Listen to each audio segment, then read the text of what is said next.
வணக்கம். நிறைய படிச்சா நிம்மதி கிடைக்குமா? அறிவுக்கும் மன அமைதிக்கும் உள்ள தொடர்ப இந்த விளக்கத்துல நாம சுவாரஸ்யமா பார்க்கலாம். இப்போ உங்களையே கேட்டுக்கோங்க. நிறைய விஷயங்களை கத்துக்கிறது உண்மையிலே நமக்கு முழுமையான மன அமைதியை தருமா? கொஞ்சம் யோசிச்சு பாருங்க. கற்றதனாலாய பயனன்கள்னு தொடங்கும் இந்த அற்புதமான திருக்குறள் தான் இன்னைக்கு நாம பார்க்க போற கதையோட ஆணிவேர். முதல்ல நம்ம கதையோட ரெண்டு முக்கிய கதாபாத்திரங்களுக்கிடையே உள்ள மிகப்பெரிய வித்தியாசத்தை இப்போ நீங்க பார்க்கலாம். 100 புத்தகங்கள் படிச்சிருக்கேன்னு சோமசுந்தரத்துக்கு ரொம்ப கர்வம்.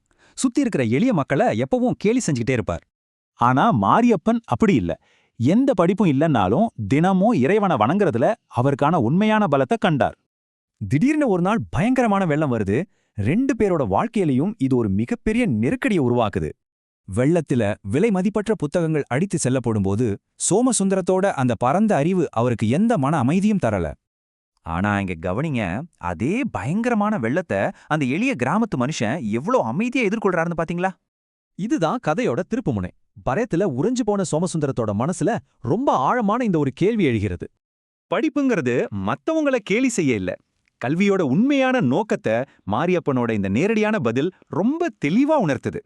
கடைசியா அறிவாளிக்கு உண்மை புரிஞ்சிருச்சு. அந்த புதிய சூரிய உதயத்துல தன் அகந்தைய முழுமையா விட்டுட்டு பணிவா மாறுகிறார். இதுல இருந்து நாம தெரிஞ்சுக்க வேண்டிய விஷயம் என்னன்னா, பணிவு இல்லாத கல்வி எப்போதுமே பயனற்ற ஒண்ணுதான். இந்த வேகமான உலகத்துல நாம சிந்திக்க வேண்டிய ஆழமான இந்த இறுதி கேள்வியோட இன்னைக்கு விளக்கத்தை நான் முடிச்சுக்கிறேன்.